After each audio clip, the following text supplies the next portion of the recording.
umutima ubabaye ujugunya amahoro yawo n'ibyishimo bikajya kure yawo.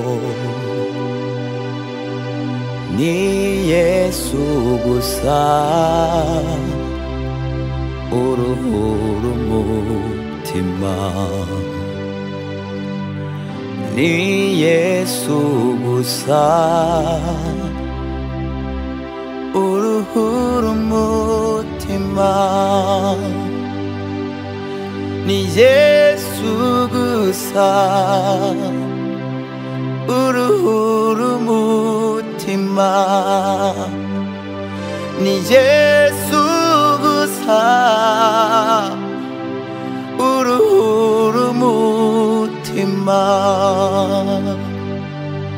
Nta munezero nkawe, nta byishimo bibaho nkawe, ijwi rye rimeze nk'amazi asuma, ijwi rye rimeze nk'amazi asuma, rihumuriza imitima ibabaye, rihumuriza imitima ibabaye, niwe mutunzi w'imbabazi, imbaraga zaboroheje, atanga amahoro mu mitima yihebye, atanga amahoro mu mitima yihebye.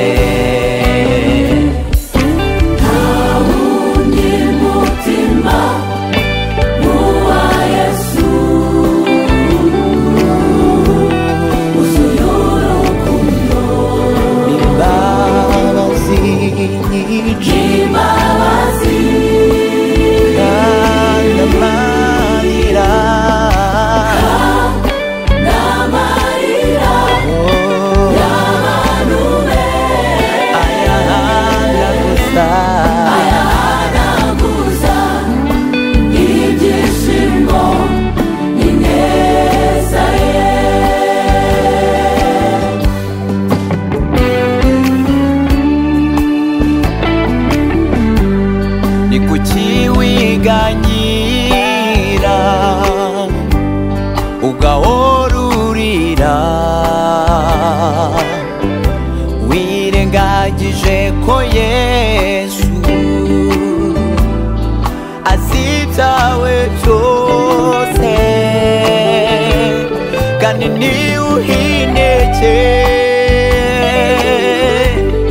abarambiwe bose, utibashije nongeramo imbaraga, kandi ntiwuhineke abarambiwe bose, abarambiwe bose, abacitse intege abongeramo imbaraga, utibashije nongeramo imbaraga, kandi ntiwuhineke abarambiwe bose, abarambiwe bose, utibashije nongeramo imbaraga. Na wundi mutima